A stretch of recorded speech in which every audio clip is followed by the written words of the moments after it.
સતી તોરલના ઘરે 5 સાધુ આવ્યા ને. જો આશરાના ધર્મની વાત કરું તમને, જેસલ બહાર ગામ ગયા, સતી તોરલને કીધું કે આશરાનો ધર્મ ન જાય, કોઈ અભ્યાગત ભૂખ્યો ન જાય, ધ્યાન રાખજો, હું બહાર ગામ જઉં છું. અને જેસલ વિયાઈ ગયા ને પછી 4 સાધુ આવ્યા. અત્યારે બધા વાણીમાં કે સાધુ આવ્યા 1,04 જાડેજા, 4 લાખ તો અત્યારે ભેગા નથી થતા, તેદી થયા હોય. 4 લક્ષ લઈને આવ્યા. ધર્મ, અર્થ, કામ અને મોક્ષ. ભજન પાકે ને એટલે મારા નાથને તમારે અહીંયા આવવું પડે. ભજન પાક્યું અને 4 સાધુ આવ્યા. જેસલ નું ઘર પૂછતા પૂછતા પૂછતા કોકે કીધું સામે ઘર રહ્યું ને ઈ જેસલ ની ઝૂંપડી. અહીંયા આવ્યા. સતી તોરલ છે અને કીધું કે અમારે હરિહર કરવું છે. બાબુ એક મુઠ્ઠી દાણા નહોતા ઘરમાં.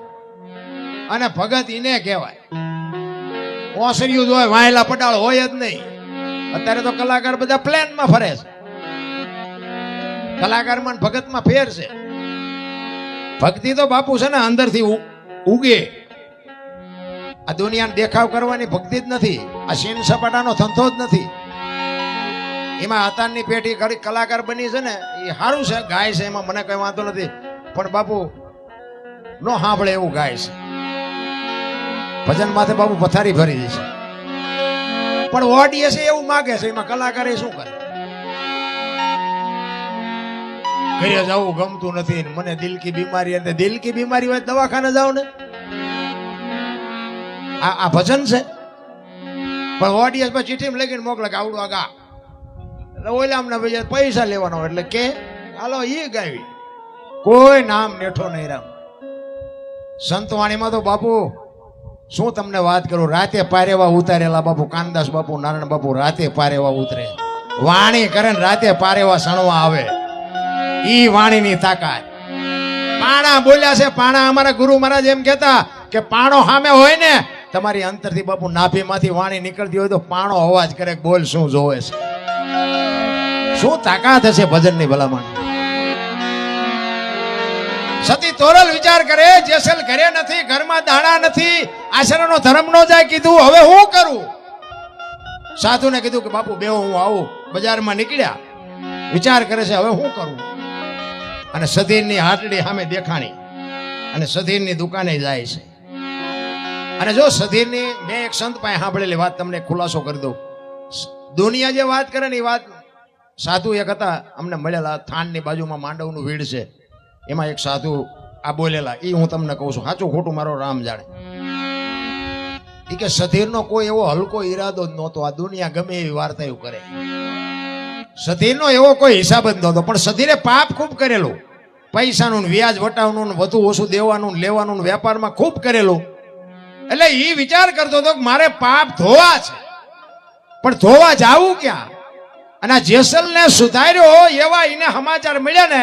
કોકે કીધું કે આપણા ઓલા દરબાર નથી જેસલ જાડેજા બારવટિયા, ઈ કે કોક બૈરું લઈ આવ્યો છે ને, ત્યારે જાડેજાને કે બકરા જેવો બનાવી દીધો. અને આ તો બાપુ વાણિયાની કોમ.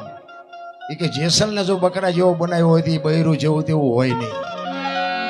અને એ બૈરાને મારે મળવું છે ને, એને મળવું ને, એની પાસે કંઈક માગણી એવી કરું ને કે મારા પાપમાંથી મને મુક્ત કરી દે. એનો ઈરાદો આ જ હતો, બાકી કોઈ એવો હલકો ઈરાદો હતો જ નહીં. અને સધીર જેસલના ઘરે જઈ શકતો હતો, પણ સધીર બીતો હતો કે આ દરબારનું કઈ નક્કી નહીં. આ ભક્તિ કરે છે જેસલને, 4 તલવાર ઉપાડે, કઈ નક્કી નહીં. આ ઘરે ન જવાય. ઈ કે તોરલ એકલા જ ભેગા થાય ને તો મેળ પડે ને. કુદરતને કરવું. અને બાપુ આ સીધો લેવા માટે દુકાને આવ્યા. અને સધીર જોઈ ગયો કે આજ તોરલ એકલા છે. અને તોરલ પાસે પછી અજુકતી માગણી કરી કે મારા મેલે આવજો. તોરલ કે કાંઈ વાંધો નહીં. અને વસ્તુ લઈને આવ્યા, સાધુને જમાડ્યા, સાધુ નીકળી ગયા. હાંજ પડી, જેસલ આવ્યા. સતી તોરલ તૈયાર થઈને નીકળ્યા ને તેથી જેસલ જાડેજો કહે છે ક્યાં જાવ છો? આખી માંડીને વાત કરી કે સધીર વસ્તુ નહોતો આપતો અને હું વચને બંધાણી છું. મેં મારો દેહ અડાણે મૂક્યો છે, અહીંયા મારે જવું પડશે. અને તેથી કચ્છનો બારવટીયો પાછો મીડ્યો રોવા. હો ભાઈ, અરે કોની પાસે વાતો કરી રામ? કચ્છનો બારવટીયો સતી તોરલ ને કહે છે, તોરલ તે મારા કાંડા કાપી નાખ્યા. મને એક વખત જો તલવાર ઉપાડવાની રજા દે ને, આખા અંજારમાં વાણિયાનું બી નો રહેવા દો. હજી હું ઝાટકા ભૂલી નથી ગયો. તારે તોરલ કહે છે જાડેજા આવી ગાડીઓમાં બેહો ને એટલે સ્ટેશન આવાજ આવે. સધીરની તાકાત નથી, તમે શું કામ ને ગભરાવ છો? વરી જાડેજો પાછો તોરલના પગમાં પડ્યો. તોરલ, તોરલ, મારો કાળ ઊભો થઈ જાય, શું કરું? મને આમાંથી બચાય. મારે હજી અંદરથી ઊભો થાય, એને રોકવાનું કંઈક કરો તોરલ. હજી મારો કાળ ઊભો થાય છે. મારી ભૂલ થઈ ગઈ, મને ખબર નહોતી, મારે આવું બોલાય નહીં. અને પછી જાડેજો કહે છે, પણ બહાર તો વરસાદ વરે છે, ગારો ને કીચડ જાયમાં છે, કેમ જાશો? એ કે ગમે એ થાય પણ મારે જવું પડશે. તેથી કચ્છનો બારવટીયો સતી તોરલને કહે છે, તોરલ, તોરલ, મારા ખભે બેસી જાઓ, હાલો હું તમને મૂકવા આવું. બાપુ કોની પાસે વાતો કરી? તેથી સતી તોરલ એમ કહે છે કે વાહ જાડેજા, વાહ, તારા શું મારે વખાણ કરવા. એ કચ્છનો બારવટીયો બાપુ આમ ઘોડી થયો અને તોરલને ખંભે બેહારીને બાપુ રાતે નીકળ્યો. કોઈ જીવ જાગતો ન હોય, કાળી ડિબાંગ રાત જામી હોય, ટમરા ત્રમ ત્રમ બોલતા હોય અને વીજળી આંખને ચીરતી હોય, કાળી ડિબાંગ રાત જામી અને એમાં બાપુ તોરલને ખંભે બેહારીને જાડેજો સબાંગ સબાંગ સબાંગ મીડો પગલા માંડવા. તોરલની કહું તૂટે છે કે વાહ જાડેજા, વાહ જાડેજા, વાહ જાડેજા. અને સધીરની હવેલીએ ઉતારી અને જેસલ કહે છે કે હવે હું જાઉં છું, તમારે જ્યારે આવવું હોય ત્યારે આવજો. સધીર જો મને જોઈશે ને તો પાછો બીસી. અને જાડેજો હાલતો થયો ને, તોરલના મોઢામાંથી વાણી નીકળી, સુજા અને સુલક્ષણા, તારા હાડમાં નો આવી હલકી વાત. આવા નરને કેમ મોડા મળીએ જાય, મારે સરગાપુરનો સાથ. વાહ જાડેજા, વાહ, ત્યાં તો આ દુનિયામાં મને ઉજળી કરી. ગુરુ અને શિષ્યના નાતાની હજી આપણને ખબર જ નથી. ભલા ગુરુ એમ કે ખાલી કુવો છે, એમાં ધૂપકો મારી દે, બીજી મિનિટ નો થવા દેવા, ઈ કઈક લઈ શકે. આ તો કે માઇલ પર બાપુ પડું તો પગ નો ભાંગી જાય, એનું કામ નથી. રામ દેવાયત પંડિત ને 750 સેવક હતા, પરીક્ષા કરી 4 વધ્યા.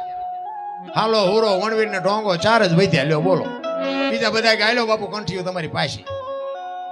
ગુરુ અને શિષ્ય, એક ગુરુ ને શિષ્ય બે આમ જતા હતા ને, ખેતરના શેઠે નીકળ્યા ને, એમાં બરોબર દી આય તમારો ટાઈમ. અને હમણાં બાપુએ વાત કરી મંદિરની આરતીની, એટલે સંધ્યાનો સમય ને, એટલે ગુરુ મહારાજ એના શિષ્યને કીધું એ કે મારા ગુરુનો આદેશ છે કે જ્યાં સંધ્યા થાય સંધ્યા આરતી કરવી પડે. એટલે હવે અહીં આપણે સંધ્યા આરતી કરી પછી આપણે આગળ હાલી. દોલો ચેલો કે બાપુ હાવજની ડણકું સંભળાય છે, કોઈ નહીં આ પૂજા બૂજા ફાળે, નાસ્તો કરી જાય બે નો. હલો કે બે ખેતરવા આગા. એ કે ના, મારા ગુરુનો આદેશ છે, હવે અહીંથી એક ડગલું ન હલાય. અને ગુરુ મહારાજે આસન જમાવ્યું, એ દીવો અગરબત્તી ના તે જે કાંઈ કરવાનું તે કર્યું. અને તુહી તુહી તુહી તુહી ગુરુ મહારાજને તાલ લાગી ગયો. પડખે ચેલાને પછી બેહવું પડે. ચેલો બેઠો પણ ઘડીએ ઘડી આંખ ઉગડી જાય, સિંહ બી આવશે તો, સિંહ બી આવશે તો. અને આવા કપાતર પાછા બોલે થાય તે, અને આંખો ઘડીએ ઘડીએ ઉગડતી ને એમાં બાપુ ગા ગા ગા ગા ગા ઘા કરતો નીકળ્યો હાવજ. એક ખડતાલ મારીને ગાડું થોડું ઉડાડી, ચેલો બાપુ ભાગ્યો, ઝાડવા ઉપર ચડી ગયો. અને ઝાડવા ઉપર રહ્યો કે ગુરુ ગયા. અત્યારે જાજો ભાગ બધા નાસ્તા કરાવે એવા જ છે. ઈ બેઠો બેઠો જોવે છે કે હાવજ શું કરે છે, ગુરુની શું દશા થાય છે. હાવજ આવ્યો, બાપુ ગુરુનો તાલ લાગી ગયો. એ હાવજ અહીંયા આવ્યો ને, ગુરુ મહારાજને એક પરિક્રમા કરી, સામે બે પગ લાંબા કરી અને ગુરુ મહારાજને વંદન કરીને બાપુ હાવજ વિયો ગયો. ચેલો બેઠો બેઠો વિચાર કરે કે હું બેઠો તો મને પગે લાગે. સિંહ વિયો ગયો ભાઈ હેઠો ઉતરીને એ બેહી ગયો પાછો એના આસન ઉપર. ઘડીક જો ને બાપુ જઈ ગયા, બધું જોડીને ચીપ્યો કમડલ ને બધું કર્યું ભેગું. બાપુ કહેલા આમાંથી કંઈક તો ઉપાડ્યા, બધું મારે જ ઉપાડવાનું. એ કે બાપુ ચીપિયો લાવો. મેં ચીપિયો લઈને આમ કડીમાં આંગળી ભરાવીને આમ ફેરવતો ફેરવતો જાય ને બાપુ અરે વાતો કરતો જાય. એ કે બાપુ હમણાં આપણે બેઠા ને કે સિંહ આવ્યો હતો. બાપુ કે આવ્યો હોય છે કે બાપુ મને ખબર પડી ને, મને બીક લાગી, હું ઝાડવા ઉપર ચડી ગયો. એ કે સડી ગયો હોય છે. એ કે બાપુ પછી તમારી પાસે આવીને એ કે તમને પરિક્રમા કરીને પગે લાગીને સિંહ વિયો ગયો. તો કે વિયો ગયો હોય છે. એમ કરતો જાય ને આમ ચીપિયો ફેરવતો જાય. હવે ચીપિયો બોરડીમાં ભરાણો, બોરડીમાં મધ બેઠેલું. હવે શાંતિ મત બેઠું હોય ને આપણે હળી કરો એટલે શું થાય બધાને ખબર છે. બેન સોટ્યું હો ગુરુ ને શિષ્ય બેન આમ આમ આમ આમ આમ આમ કરતા બે ખેતર બહુથી ગયા. ઓલાને કાંટા કાઢે ને ઓલાને રાતા સોળ કરી મૂક્યા. પછી ઓલા શિષ્ય ગુરુને કીધું બાબુ એક વાત તમને કહું કે શું. કે બાપુ ઓલો હાવદ આવ્યો ત્યારે તમે હલ્યા નહીં આવડી આવડી માઇકુમ ઠેકડા મારવા માંડ્યા. અને ગુરુ મહારાજે બાપુ એવો સરસ જવાબ આપ્યો ને, ઈ કે ઓલો હાવદ આવ્યો ને તે મારી હારે અખિલ બ્રહ્માંડનો માલિક હતો ને માયખું આવી તે કપાતર તું છો મારી હારે. એમ સંગત કોક હારા નહીં કરાય, ભાગવું ન પડે. હારા માણા ભેગો દારૂ વાળા હોય ને, દારૂ વાળા એના ભેગા તમે ન પીતા હોય ને બેવો ને તો તમારું નામ લખાઈ જાય કે પીતો જ હોય ને કે આના ભેગો ન પી, ભલે ન પીતા હોય. અને બાબુ હું તો એમ કહું છું પીતા હોય ન પીતા, બાકી પીતા પછી તમને ઘણા એવું થતું કે એના બાપના પૈસા ચા હતા, પીતા હોય પીજો પણ પીવાય નહીં. કંઈક ના ઘર બરબાદ થઈ ગયા છે, મેં મારી નજરે જોયા છે. મેં 20 વર્ષ 22 વર્ષ ખટારો આંક્યો, હિન્દુસ્તાનના શેડા ચારે જોઈ આવ્યો છું. પણ કોઈ એમ કે દરબારે દારૂ પરમાટી ખાધી તેથી 5 લાખની શરત મારીને આવજો બાપુ, આ શિવની સાક્ષીએ કહું છું, મેં મારો દેહ નથી અભડાયો. સિદ્ધાંત હોવો જોઈએ, મારું કુળ કયું, મારું ખાનદાન કયું, મારા મા બાપ કોણ, આનો પાવર નો હોય મરી જવાય. સિદ્ધાંતથી જીવાય. ભલામાં સમાજ કોઈ બી હોય, એકતા, આ તમારી એકતા જોઈને તો બાપુ મને આજ આમ મારી કહું તૂટે. ખરેખર તમારી જે એકતા છે ખરેખર દિલથી સલામ કરું છું. અને આવીને આવી એકતા મારા બાપ રાખજો. જિંદગીમાં કોઈ દી મોળો દી જ ન ઉગે, આ ગામ માટે મોળો દી ઉગે જ નહીં. આ એકતાની જે મજા છે ને એ જ વાત જુદી છે. બાકી તો બાપુ છે ને જ્યાં ફાટા પડ્યા છે ને, હગા ભાઈઓ ને બાપુ ફળિયામાં દિવાલું જોઈ લ્યો, આખા ગામ ધુમાડા બંધ દે, હગા ભાઈઓ ન હોય. આપણે એમ કે તારા ભાઈઓ એના હારે મારા આડી છે ને હવે આના હારે જ ઊભી રાખવાની હતી. આડીના દીકરા, હા તારી માનો જણ્યો ભાઈ છે. ભાઈઓના છોકરા ભૂખ્યા હોય ને તમે દુનિયાને ખવડાવો તો શું મેળ પડે? અરે કુટુંબ પરિવારની બાપુ એકતા છે ને એની મજા છે. હું તો એમ કહું કે ભલે અંદર રોટલા એક બટકું રોટલા આટું ભાઈઓ માથે વિખવાદ થતો હોય, પણ હાનનું ટાણું હોય ને વાળું પાણી કરીને બહાર ઓટલે 3-4 ભાઈઓ હોય ને બાપુ, એક ઓટલે બેસજો. દુનિયા જો આખી આંકવા ન લે કે હારો આમના ભાઈઓનો રાગ જેવો છે, જોઈને બાપુ આંસકો લાગે માણાને કે આમનું નામ ન લેવાય.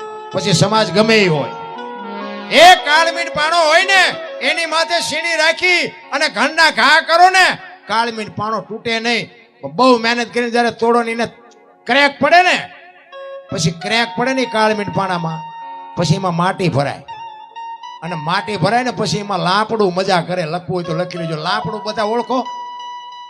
બાપા ઓળખે, બધા નહીં ઓળખતા હોય. માથાના વાળ જેવું ખડ ઉગે. ઈ તિરાડમાં કાળમીન પાણામાં સીણી નો અડતી હોય, એને તિરાડ પડે ને પછી બાપુ એમાં લાપડું ઉગે, લાપડું. એમ કુટુંબમાં જેથી તિરાડ પડે ને પછી બહાર ગામના રાકા આવીને તમારા કુટુંબમાં મજા કરી જાય છે. બાકી એકતાની જે મજા છે ને એવી આ દુનિયામાં ક્યાંય મજા નથી રામ. એટલા માટે એક સતી તોરલની વાણી કરવી છે મારે. આશિક બાપુ જેસલને સાંભળવા વાળા ઘણા છે, પણ મને એક ભાઈ કહેતા હતા, મને કે આ જેસલનો ઇતિહાસ તો જો આની સમાધિએ હું દર્શન કરવા જવું હોય, આ દુનિયા કે ડફોળ નથી. મેં કીધું દુનિયા ડફોળ નથી, પણ તું હું બે ડફોળ હોય એવું લાગે. પણ મને કે જોવો તો ખરા ગાયું મારીને મોરલા માર્યા ના જાનું લૂંટીને આની સમાધિએ હું દર્શન કરવા જાઉં. પણ મેં કીધું હોમણ કપા હળગાવવું હોય તો હોમણ દેતવા જોઈ.